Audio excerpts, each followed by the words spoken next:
शहरामध्ये सर्वात उत्कृष्ट भाग म्हणून आज आपण उदयाला आलेले आहोत आणि असं असताना आमचा नंबर सर्वजणांना शेवटी तिथे श्रद्धांजली आपण देतोय त्यावेळी सगळं नोट करून ठेवा। काही जरी असा विषय असला तर आम्हाला फक्त एक व्हॉट्सअप करा, बाकी तुम्हाला काही गरज नाही आहे। आणि सर्व पोलीस अधिकाऱ्याशी महापालिकेचे काही विषय असले तर महापालिकेची सर्वांशी कोऑर्डिनेट करून तुम्हाला त्याचं रिपोर्टिंग पण येईल की बाबा त्या विषयावर काय झालं। इकडे पोलीस चौकी आहे सर, पोलीस चौकी आता असं होतं, काहीच नाही आता नाही काही आपण समथिंग ना बाकीचे काहीच नाही असं नाही काय आपण बाकीचे सर्व विषय आता इथं आपण इथे जमण्याचं कारण सांगतो।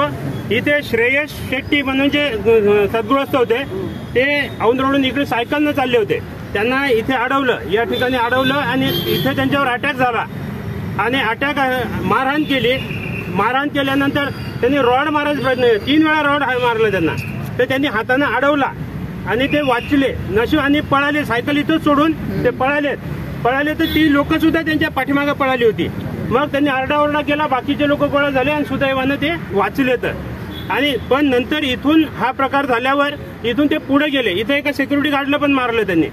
तिथून तिथे समोर त्या स्पॉटला गेले आणि समीर राय चौधरी साहेबांचे मिसेस आपल्या इथे आहेत आपल्यासोबत। हे दुर्दैवी घटना तिथे घडली की त्यांनी त्यांच्यावर अटॅक केला, तिथेही रॉड मारला आणि ते बिचारे खाली कोसळले।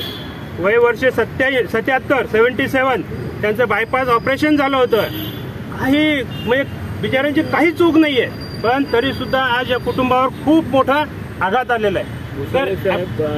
रॉय चौधरी आपके हस्बैंड हमारे साथ में हर रोज घूमते थे।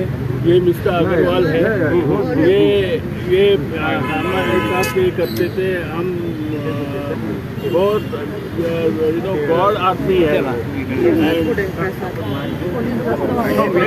आता आपण बाकीचे विषय सांगतो की इथून आपण कॅन्डल मार्च करत त्या ज्या ठिकाणी दुर्दैवी घटना घडली त्या ठिकाणी जाणार। तिथं नागरिक आपल्या काही भावना व्यक्त करतील आणि त्यानंतर आपले श्रद्धांजली सभा होईल।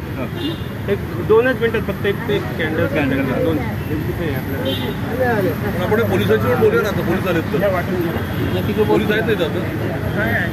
पोलीस आहेत पोलीस आहेत पोलीस अधिकारी आले तर आपल्याकडे